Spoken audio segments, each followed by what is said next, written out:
mentioned about William Lane Craig, and you mentioned his debate with Shelley Kagan, and you said that he made a categorical mistake. Can you explain?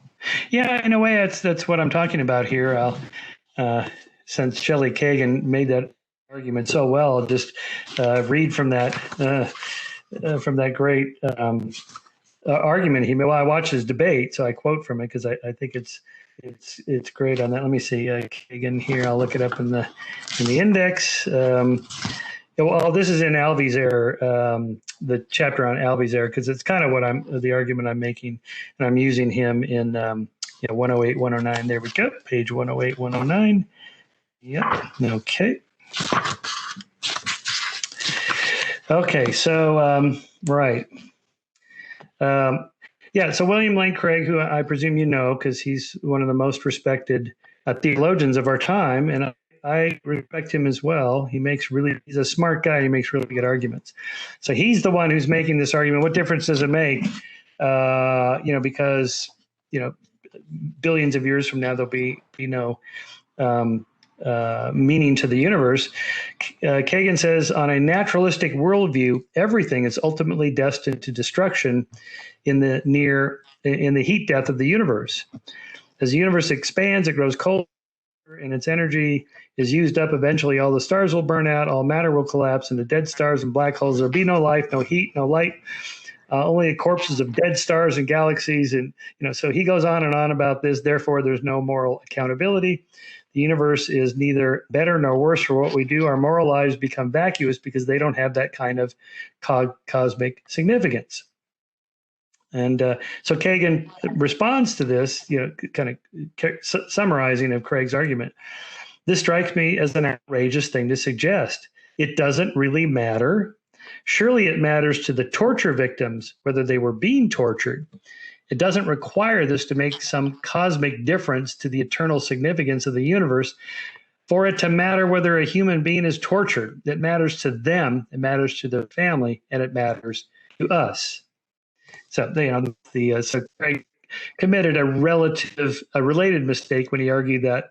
So here's Craig speaking: without God, there are no objective moral values, moral duties, or moral accountability. And he says, if life ends at the grave, then ultimately it makes no difference whether you live as a Stalin or a Mother Teresa. So I call this Craig's categorical error in the sense of assessing the value of something by the wrong category of criteria. That is, it matters to the people that are tortured. It matters to them right then and there. It doesn't make any difference whether the universe is going to end 14 billion years from now or we all get resurrected in some cosmic courthouse where it's all settled. That's irrelevant. It may be true, but it doesn't matter if it's true. We want justice now, right? Which is why, by the way, I think religious people actually totally embrace this because religious people more than secularists are in favor of capital punishment, for example, and also supportive of a law and order society and a strong criminal justice system. Why? What difference does it make what happens now if this is all just a temporary staging area before the next life where God's going to settle all the injustices and the scores against evil people and so on? So I don't think Christians really believe that's where it all gets settled. They want justice now as much as everybody else does now, because now is what matters. Do you agree? I agree to you presented a very good case about that we should think about from the victim's side, from their perspective. But I think that is one of the many positions you can take. Like once we take away the moral lawgiver, you can be anything. Like that is one of the, I can take the perspective of a victim, but I can also take the perspective of a perpetrator. I can make a moral system where we look at things from the victim's side, like, as you said, like applying the golden rule. Let me put myself in your shoes and think, and I will treat you well and you will treat me well. And that's one moral system we can construct. But on the other hand, we can also construct a Chinese model, like what the Chinese are doing to the Muslims in Xinjiang region, where everything is decided from top down. And in that system, the master looks from his perspective for his goals, and he will say, I am going to bring a better society for the majority. So we don't even have to take, we don't have to look at from the victim's side. So I think that opens the door for many different moral systems we can conceive of. Like if there is no absolute moral lawgiver, uh, basically like it becomes like ice cream. Like we can have 100 different flavors of ice cream. In the same way, we can have 100 different flavors of morality.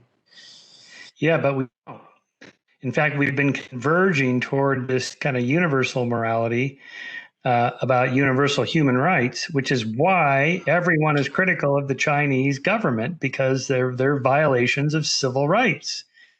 And same thing with Putin's Russia and Hungary and Turkey, and you have all these, North Korea especially.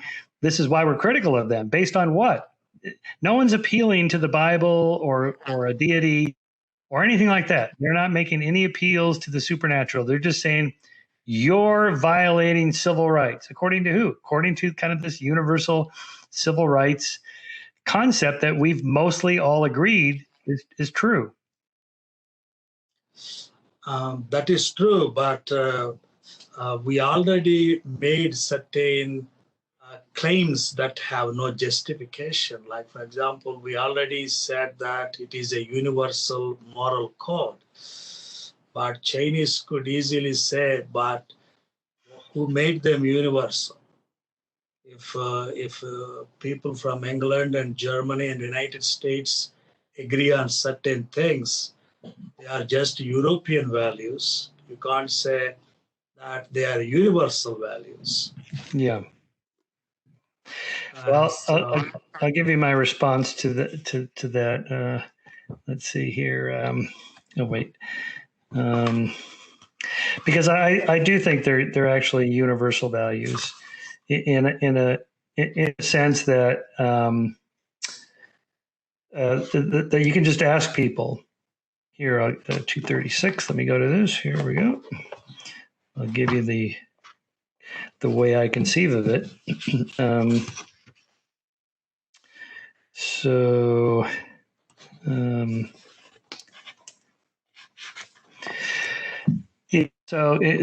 counter to something like what you just argued, that is, maybe these are just Western values, or European values.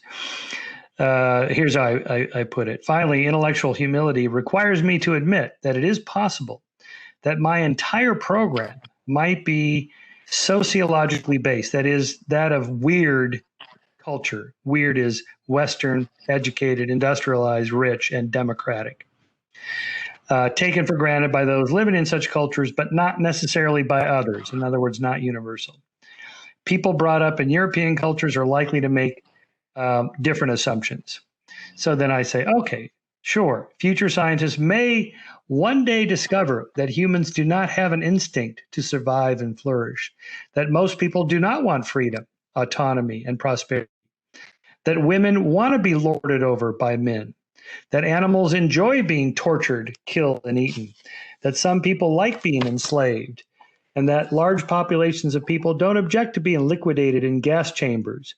But I doubt it.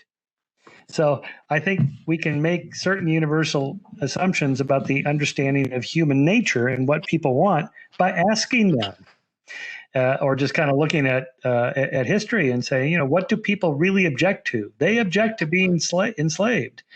How do we know that that's the way it was back then?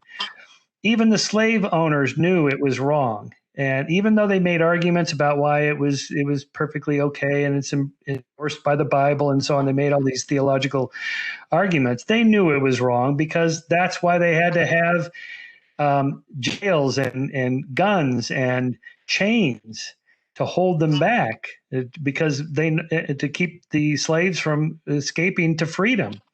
Why would they need to do that if they really believed that not everybody wants freedom? They knew that they wanted to be free. They knew these Africans didn't want to be enslaved. That's why they had to have chains on them. So I think even then they knew there was this universal desire for freedom, to use that example.